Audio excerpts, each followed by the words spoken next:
The Influencer's Edge is brought to you by the Invisible Influence Series. If you're ready to massively increase your sales by leveraging the power of subconscious persuasion, then make sure you text the word COMPEL to 411321. That's COMPEL to 411321. And if you're outside of the United States, then use WhatsApp and text the word COMPEL to 1-909-741-1321. Make sure you put in your best email address because that's how we'll deliver the goodies. Welcome to the Influencer's Edge. This is the place where you come to get the latest breakthroughs, cutting-edge insights, tools, and techniques to leapfrog over the pack in sales, persuasion, and influence. Be sure you visit our website at www.theinfluencersedge.com. And while you're there, subscribe to us via your favorite network. Now sit back, tune in, and enjoy today's episode.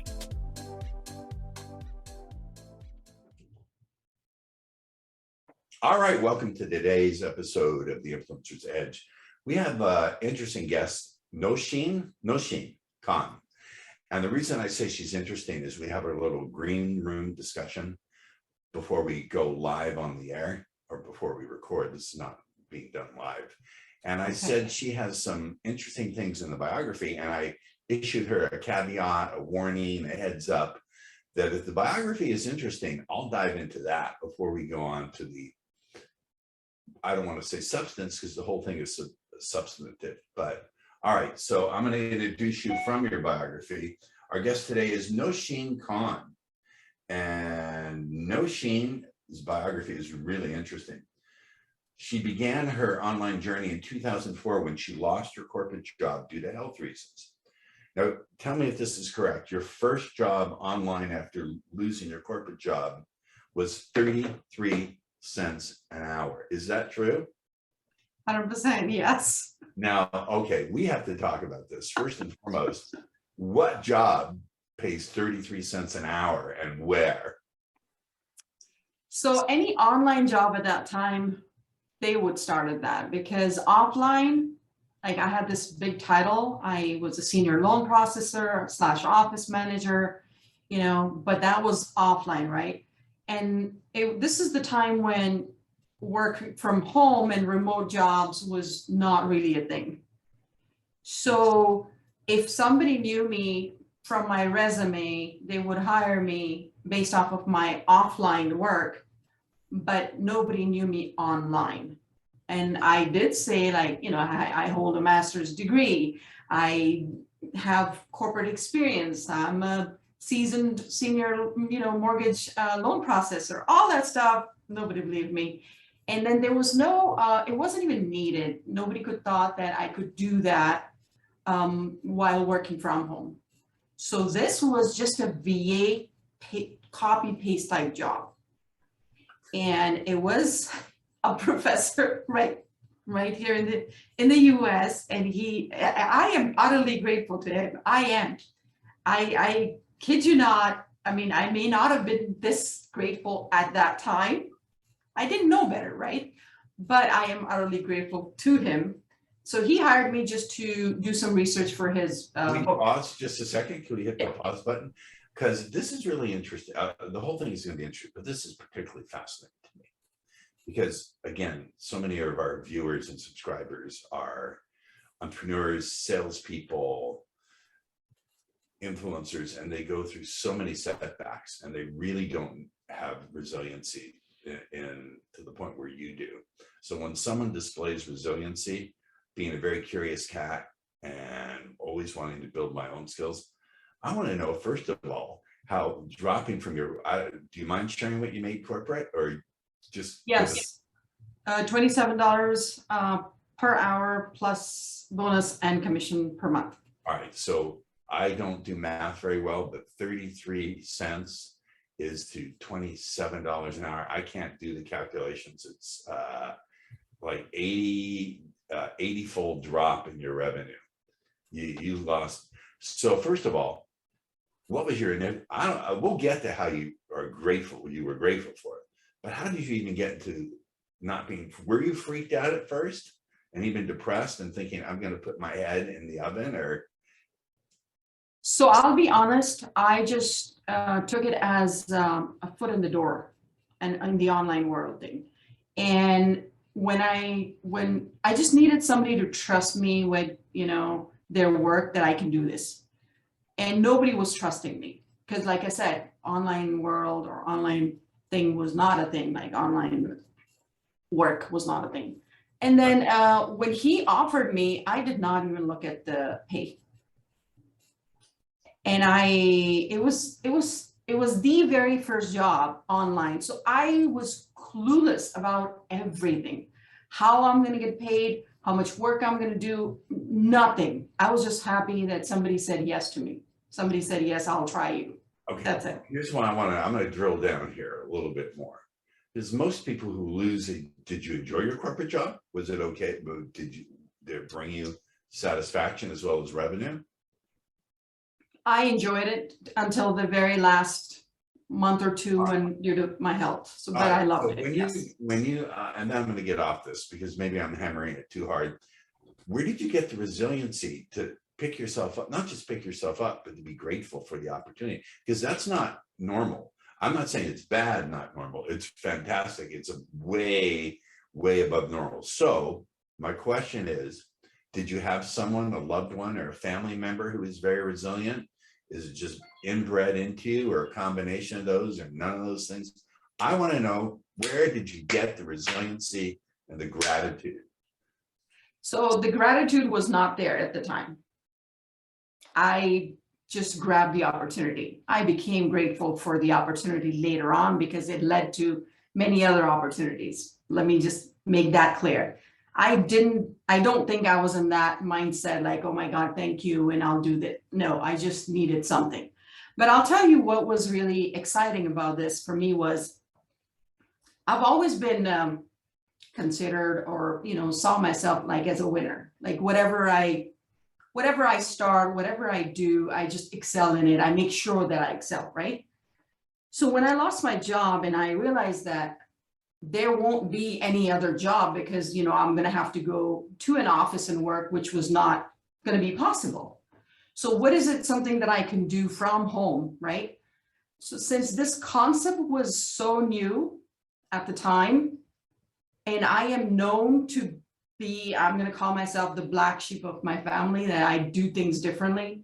Whoa. Now, you can't get away with throwing out a gem like that without diving into it. I want to see, we'll get to the rest, but I want to know the person who is participating with me in the conversation. I don't even consider it an interview.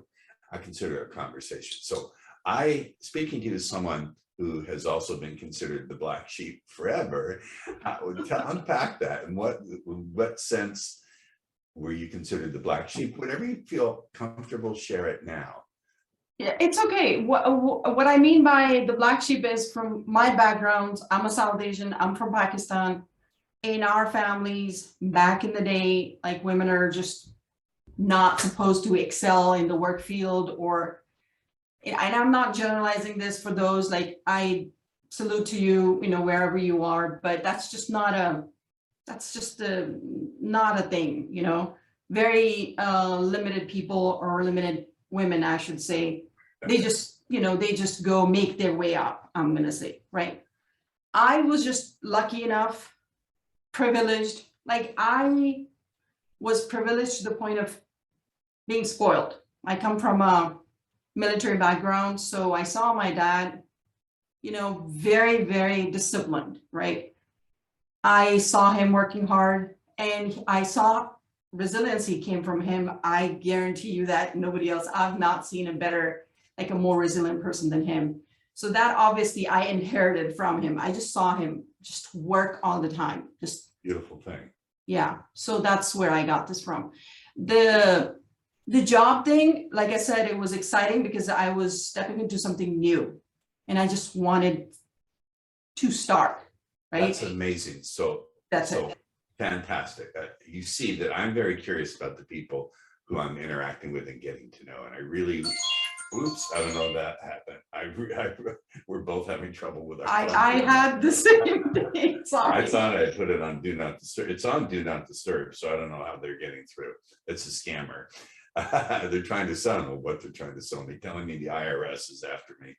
I've already done that dance. The IRS is after everybody, all of us. No, it's not real. It's a scam. Okay, so you became a founding member of startups, Upwork, and then Signified. I know what Upwork is. How did you go about becoming a founding member? Not just one of the people. How did you go about doing that? And what was your mindset going in? Because I'm assuming you didn't know anything about startups. So what was your mindset? This shows so much about mindset. What was your mindset? Not knowing, pardon me, your ass from your elbow. See, I don't use technical vocabulary. I really love talking to people, and I really want to know, how did you, without knowing your ass from your elbow, go in to be a founding member of a startup? I did not know at that time. I did not. It was just we were not told that this is Upwork. They were just looking for some people. And the job that I had for 33 cents, the next project, $1.50, the next project, like $3, $5. I think I went to $8, and then Upwork approached me to hire me. At that time, I did not know, like it used to be Odesk, right? I did not know that these people who were contacting me are from Odesk. And so that just, because I kept having these reviews, right? 5-star reviews, she was great, all that. So I kind of was making my way out from 33 cents all the way to $8. And then they just hired me for their own, they just made me their own employee. And we were like 12 people at the time. Okay. Now you've also built 2 coaching businesses. When you build a coaching business, I know because I built my own and been going at it. Did you have a guide for doing that? Did someone say, here's how you build a coaching program? Did you have mentors? Was that another one you had to figure out on your own? I won't say I had to figure it out on my own, but I do want to say that if there's a competition of who has purchased the most courses, then I would top that. So yeah, we're probably right neck and neck with each other. Okay, so yes, half of them were like how to create a course, how to be a coach, or how to create your coaching program. Half of them. I'm not going to say like that I started and it just, it just blew up. It didn't. I offered, I have 4 programs. I had 4 programs. 2 of them did not even like kick off, like they did not even launch, like massive failures. Yes. Yeah, and there's your resilience. How did you, I'm sorry, I'm going to shut up because it seems like no, thank you. So that, but I started that as soon as pandemic started, because that's when I thought that I need to have something that I could do from home. I was doing Facebook advertising as a marketing agent, but then everybody, nobody was thinking about running ads at the time because we all thought the world was ending and that's it. So I lost all my clients. And then I just came up with, you know what, this is the best time. I am home. I have the time. I'm not doing clients work. Let's start this. So that is. I would love to have you as my resilience coach. Come on. Oh, believe me, I have my days. Shit me. Tell me you didn't have a little bit of period of time of being depressed and crying into your soup. All the time. I have thought of quitting. I don't know how many times. I don't know. Countless times. But thank God. I've had very bad days. Trust me. So have I. This is so important to the salespeople listening to this because we have to endure so much. I don't see it as rejection, but many people do. This is a theme I keep coming back to with you because this is, so built 2 coaching programs. Do you mind if I ask what they were about? Yeah, one was for freelancing.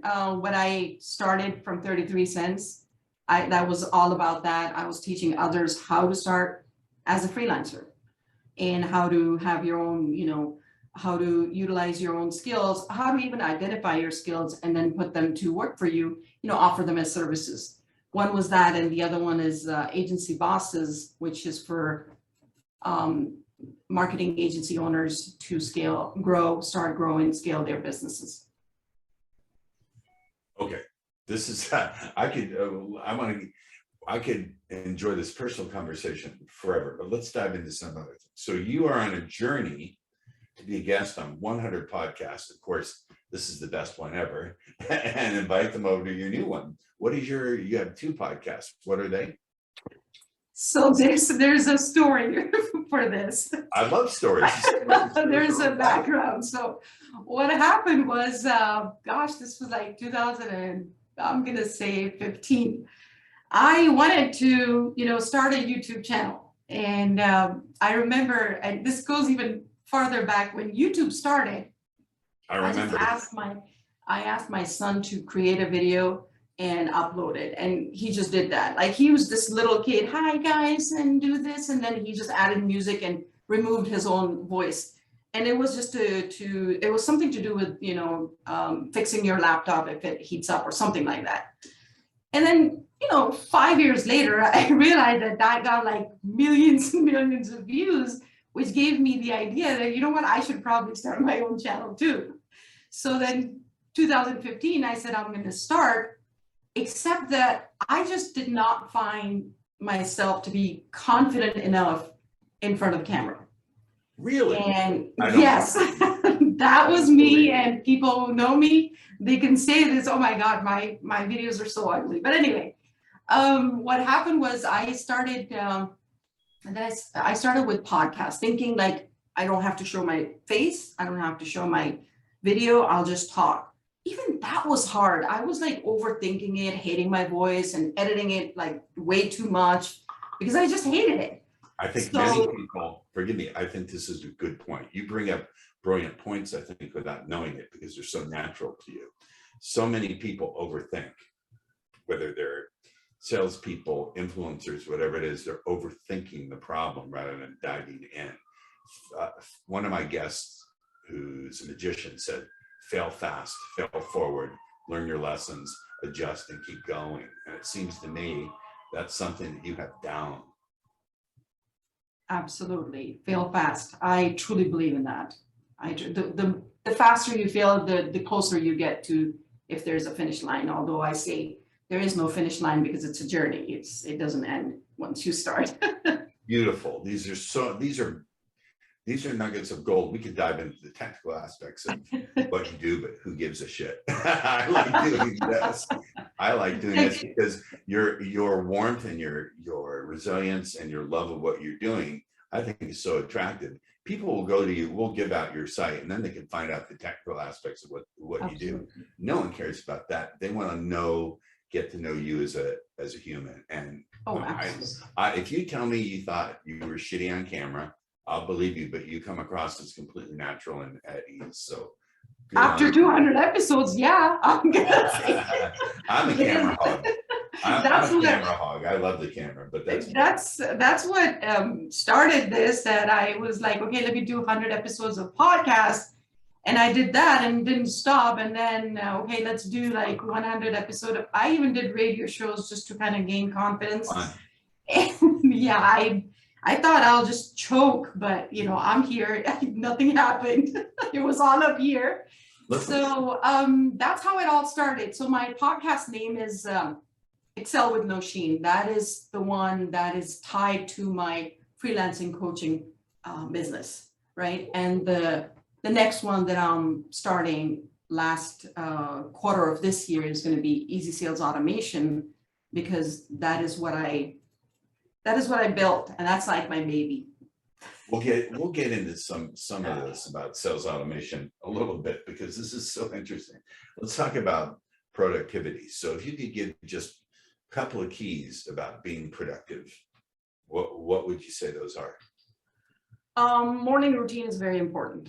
I kid you not, the day that I don't do my morning routine, I have the worst days. I don't get anything done, no matter, I may look busy that day too, but I'm just not there, you know? So morning routine is one, and I do. Would you share just for a minute what your morning routine is? No, I don't mind. So what I do is I wake up early. 5:30 is the latest I wake up. Interview over. Click. No, 5:30. Oh my God. And so I do meditate, I do pray, and then I exercise, start my shakes and vitamins that I take. I'm big on that too. And then I have breakfast around 8 and then start my day at 9. Me too. Morning routine is really important. So that's one key to productivity. Do you have another couple you can give us? For just productivity, I'm going to say that if you're not a disciplined person and you're not organized, there's no way you're going to just make it there. It's just, I'm just going to be very blunt with you, with listeners. 1, not being organized, and 2, not being disciplined. Because being organized meant, oh my God, I am not spending time on stuff, just looking through stuff, right? Stuff is organized for me. It saves a I'm not lot going of to show you time. my desk. I just made the decision to hire a professional organizer who's also going to have to come in twice a month and make sure it stays organized, because chaos is my middle name. Well, yeah, and then the third tip that I was going to say was like hire help, like ask, delegate. There's no way we're going to do, no matter, I mean, we don't have superpowers, but even if we did, we would not be able to do everything by ourselves anyway. Like, it's just not possible. And it's taking away mental energy, and which is what we need to save.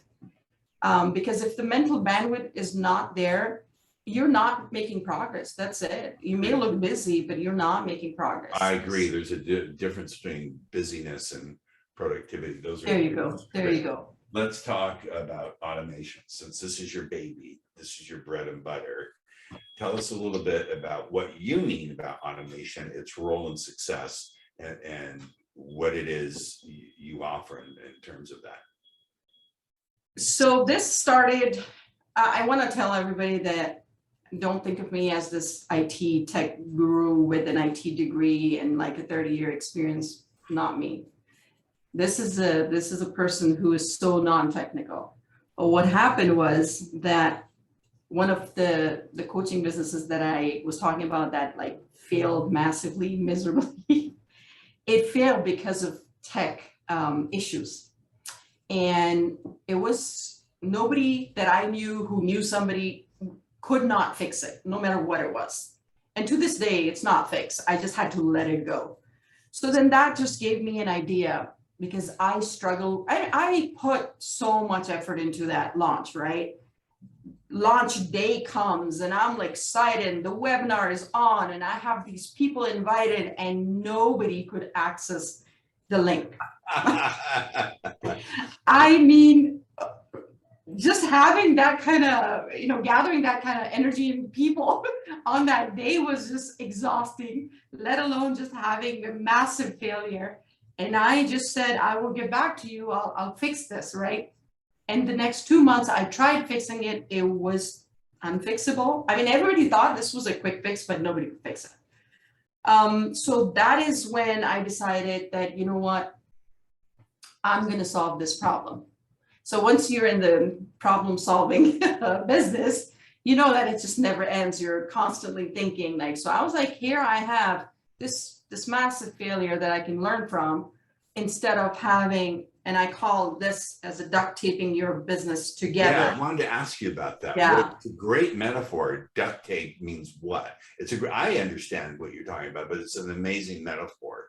Thank you. Thank you. So it means like you are duct taping multiple tools that you use for your business. For example, I'm sending invoice, so I log into one app and then I send an invoice from there. If we are needing document signing, then we have another app and we log in and we send that through that.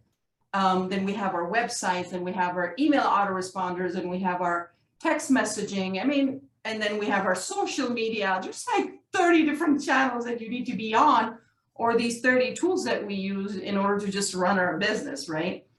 And that is what I mean by when I say stop duct taping your business together, because what I built after that, it just brings everything under one login, under one dashboard.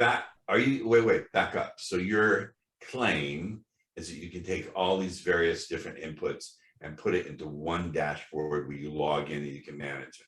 I call bullshit because that is not possible. That's like telling me you met Bigfoot and went for a ride in your UFO. But if you actually tell me that's true, we won't get into that. I could see the value in that, of how an entrepreneur particularly could use that. I could use it. We need to talk after the show about how you'll give me a free access. That's hypnosis. Trial.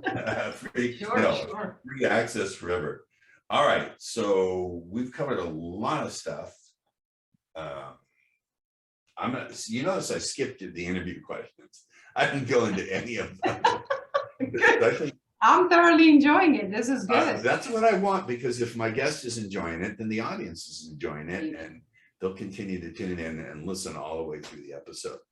So is there anything else, any pearls of wisdom? I think the real value, this is just me, of this conversation, this chat, has been an insight into your ingenuity, your resilience, and your joy in stepping into challenges. I think it goes beyond confidence. There's a joy about you in tackling the problems of life and the problems of business, which I think is immensely compelling. And so anything you want to leave my audience with in terms of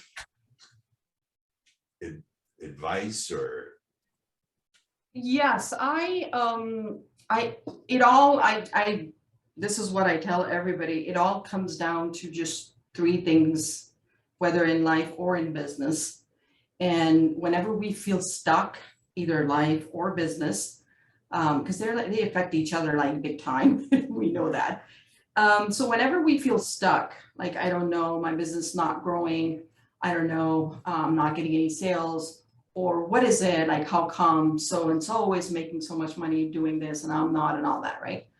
I want you to pause, reflect for like 2 seconds and ask yourself, in which of these three buckets that I'm about to tell you does your problem fall into? And just take care of that. And I guarantee you, you're going to be unstuck right away. And that is going to be, it's going to be either your mindset that's stopping you from growing or from solving that problem. Yep. It's going to be either a skill set. We're not born with all the skills, right? Nope. So if it's a skill you can learn, go ahead and learn, or hire somebody who has that skill. Simple, right? Or the tool set. Mindset, skill set, tool set. Tool set, yes. So if maybe you're not using the latest tool set, because things are being invented, left and right and every day, and you may not have the latest one that has all the features that you need. So there you go. I mean, we use vacuum cleaners like the latest kind and the ones that self-clean and all that. Those are like tool sets that we use for our own convenience, right? It just solves a big problem for us. So think of everything like that. If it's your mindset that's stopping you, is it a skill set that you need to either learn or hire somebody, or maybe you need to get a tool set or create one. Fantastic. It sounds to me like you've got a revolutionary tool set that ADD entrepreneurs like me.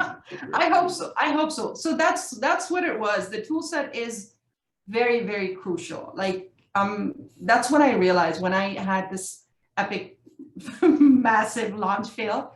That is what I was lacking. I did not have the skill set for that tool set. So that is what I ended up creating. Wow. Well, this has been a fantastic show. You're so engaging and so obviously brilliant and so human and approachable. I would love to have you back on the show at some point. Thank you. It's an honor. I really appreciate this. I don't know how much of an honor it is, but I'll take that. Any compliment is welcome to me. My dear friends and have always told me I like to go on fishing expeditions for compliments. If people want to get in touch with you, if you have a gift or something that they would some way they can stay in touch with you, what would that be? And we'll put it in the show notes as well. Sure. Right now, excuse me, sorry. Right now, I am accepting beta members for my tool set. And then for that, to take advantage of that, please go to easysalesautomation.com/beta. Great. And Great. we'll take care of you. Great website, Easy Sales Automation. It tells you Thank you. exactly what you're getting. So good Thank you. company there. Did you come up with that name? I did. Super duper. As a copywriter for 30 years, I give you an A+ on that. All right, Nosheen, Thank you. for being on the show. And once again, I've loved this conversation. I hope you'll come back. Thanks, everyone. Thank you so much. It would be my pleasure. I really appreciate this. Thank you so much. See you on the next episode. The Influencer's Edge is brought to you by the Invisible Influence Series. If you're ready to massively increase your sales by leveraging the power of subconscious persuasion, then make sure you text the word COMPEL to 411321. That's COMPEL to 411321. And if you're outside of the United States, then use WhatsApp and text the word COMPEL to 1-909-741-1321. Make sure you put in your best email address because that's how we'll deliver the goodies. Thank you for tuning in to the Influencer's Edge, where you get the latest breakthroughs, cutting-edge insights, tools, and techniques so you can leapfrog over the pack at sales, influence, and persuasion. Remember to visit our website at www.theinfluencersedge.com to enjoy even more great episodes like this one.